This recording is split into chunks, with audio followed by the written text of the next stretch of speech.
Hi everyone, it's been a little while since I've done one of these videos, but I thought I'd give it a little while for Emma to bed in and see how we get going with his new style, new system, see how much he changes the club, how much he's revolutionised it, or does he leave it the same and try and work with what he's got. Yeah, and with all the bits and pieces that are going on and off the pitch at the club, I thought I'd do one now, so here we go. First thing I want to talk about really is Gazidis leaving. I don't know where that leaves the club really. I don't really know. I mean, how many other clubs really know their chief executives or shareholders, majority shareholders, owners, whoever? You know, I mean, does it really make much of a difference? You know, a few years ago, there was a whole Man United thing with the Glazers, going back to the Newton Heath shirts, the green and gold ones looking a bit Norwichy.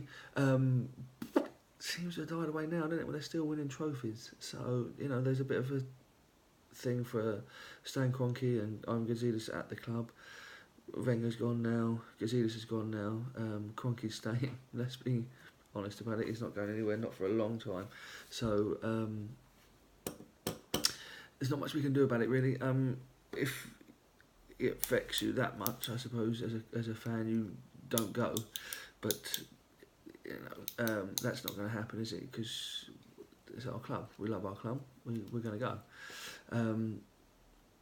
So with Gazidis going, I really don't see. You know, what's it going to do long term? You know, as long as the club stays solvent, which it has done, which, you know, a lot of that, which was it down to, Wenger or Gazidis? Well, until books come out, I guess we'll never really know. But we can't really judge Stan Kroenke as a sole owner until that happens, you know, with the purchase buyout he's got. And maybe after Gazidis is gone, maybe we'll say, okay, he was this, or maybe it was that. You know, maybe it was good for the club, maybe it was bad for the club, maybe it was indifferent. Who knows? We won't really know until he's gone. It's one of those moments. So that's the off the field thing. Bit boring, but I thought I'd get it out of the way. It's old news, old hat, but like I say, it's been a long time since I did a video. So let's talk about the most recent game. It was the 2-0 win at home to Everton on Sunday. Well, let's start with a couple of the players that have been abused, I think is the best way of putting it. I can't think of another word really. Hounded on social media. Petr Cech had his best game for the club under Emery on Sunday. Alright, it was against Everton, so perhaps you could say, you know, better forwards, maybe not. Maybe it would have been a different result, but you can only, as they say and goes, you can only beat what's in front of you, and Cech can only pull out the saves that he needs to pull out. And he did. You know, again, there was a hairy moment, but some of his reflex saves were old school Petr Cech. But, and I've said this before on the podcast, I'm going to say it again now, I don't buy this whole Petr Cech can't play in this system, it's new to him, it's alien. It's not. You know, Arsene Wenger wasn't a lumpet man. Yeah, maybe he did kick it out a few more times under Wenger than, you know, get it into the midfield of the park. But it's not like we were lumping it long, Sam Allardyce style, to a big lumpy centre forward who would then lay it off. Is it? You know, we played football under Wenger. We played football under Bruce Rick as well, to be fair. But Wenger, you know, was Petr Cech's last coach. So yeah, it's strange to hear all this stuff about Petr Cech not being able to play football. They were saying it on the commentary for the game, having to sit and listen to them say how he was an old school goalkeeper who you probably couldn't change at this late stage. Well, it's just kicking a football when you're a goalkeeper, really, isn't it? You're not asking him to beat a man with skill. You're not asking him to hold the centre of the park and make important last-ditch challenges. You're asking him to pass the ball to defenders. And probably what's changed under MRI is instead of it going to a centre-half, it will be going to one of the two full-backs or a centre-half that's dropped further back. So Yeah, so I think that'll be the only thing. I think that's the only thing that's changed as a layman's view. That's all I can say. I can say it as I see it. But yeah, really good game. Really composed, really calm. Kept us in the game. To be fair, in the first half. So it's nice to see him metaphorically, not metaphorically. I probably got that wrong. But basically sticking two fingers up to his all the people that have been slaughtering him. Second one, a defender, Hector Bellerin,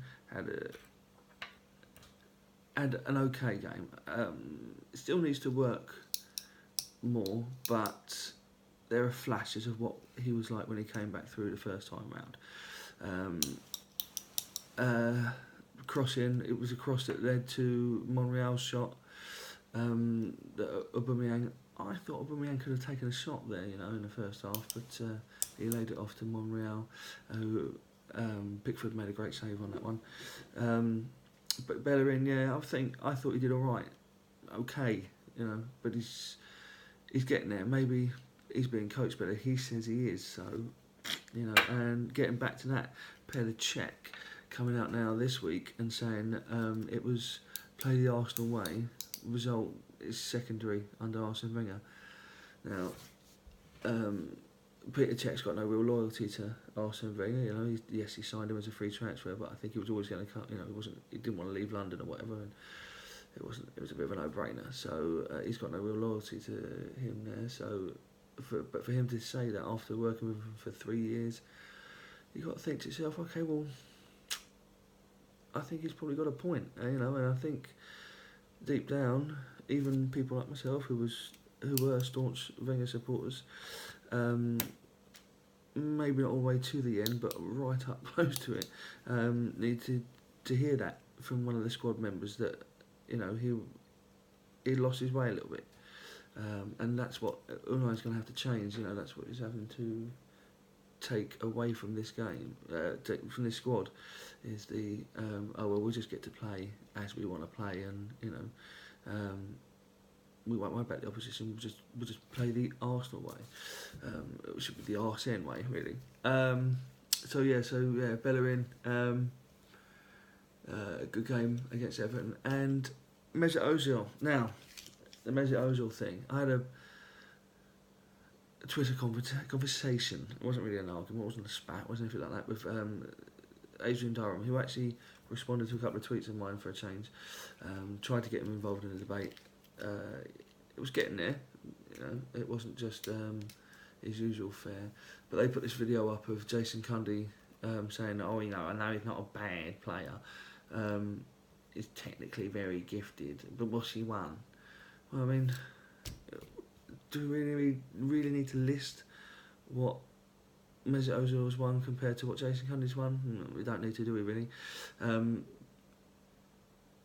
So there's this thing in the press at the moment. It's gathering momentum still, especially after the World Cup, and obviously all the stuff that happened there, that Mesut Ozil is lazy or this, is that. But there was a stat from the Everton game. Now, people say he didn't have a great game. There are people saying Aaron Ramsey didn't have a great game. Aaron Ramsey probably wasn't his best, but he still set up 2 chances. Created 2 chances that were taken. But Mesut Ozil, here's a little fact for you, little stat. Mesut Ozil had as many tackles in the game as Nacho Monreal, and they were the highest Arsenal players to have tackles. They made, or completed, or however you want to put it, 4 out of their 6 tackles. That's not a stat you normally hear associated with Mesut Ozil. Well, it doesn't really mean a great deal in isolation either, but what it does show is that he is putting his foot in. He doesn't do it all the time. He's not a thundering into tackles, taking legs, balls and whatever away. He tackles when he needs to. He probably just puts a foot in, nicks the ball off someone's toe. But if that then results in possession, which results in a chance, happy with that. I don't want Mesut Ozil flying into tackles. I don't want to see Mesut Ozil breaking his neck to get back to the box. I want him on the halfway line if they're attacking, because I want him to be the outball. We're not playing with an Alan Smith or a Dennis Bergkamp someone that can hold the ball, take a touch, turn around, and have his striker, an Henri, an Henri or an Ian Wright or a Nicholas Anelka. We're not having a player that's doing that. The running off of a holding number 9. So that has to fall to Mesut Ozil. And then he's got Aubameyang and Lacazette in front of him. As it is, Mesut's probably playing on the right wing at the moment, so it's not going to be even that.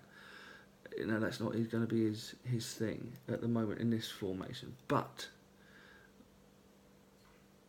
that's why you have Torreira, and he's done brilliantly for me since he's come in. But it's just what everyone's always been saying. That's the sort of player we've been missing. We've got him now, and we've got to make sure we get the best out of him by playing the right formation for him. Which would then open up the place for Mesut Ozil. I think you have to make a space in your team for Mesut Ozil. If you've got Lacazette and Aubameyang up front, and you're playing them as a front two, and you've got Ozil there as well behind those two, and Torreira or however you want to pronounce it, not any way that Robbie Savage does it. And during the Europa League game, I wanted to smash my TV because that twat Mr. I will never commentate on a game.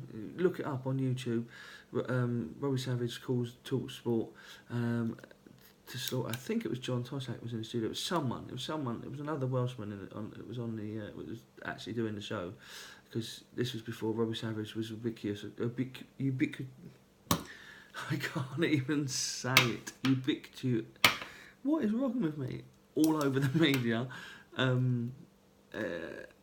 He phoned up to say, I would never do it. I'll never be on a pundit. I'll never slaughter another player's performance. It's not right. Now, he's everywhere. You see him everywhere. And I can't stand him, and he winds me up, and people pay him money to spout nonsense. Like, I'll just boot that up in the air there. We know you would, Rob. Well done. But, so those 4 players, Torreira, Ozil, Lacazette and Aubameyang, that's your spine now. That's got to be Unai Emery's spine. Build the rest of the team around that. You've got the players there. I think, personally, players like Guendouzi, I think, need now to take a step back. He's very talented. He's 19 years old. He's done a great job. But if Torreira is now fit, it's time now to let him have a little break, I reckon. Use him in the cups, the occasional game where you think we should be winning. But yeah, Torreira's got to be a starter now.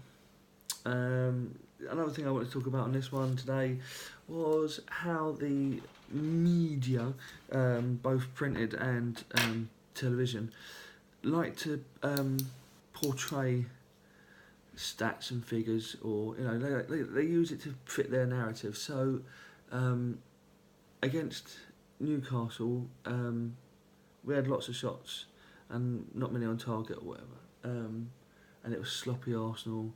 What a waste! Can't believe they're going to struggle to score goals and whatnot.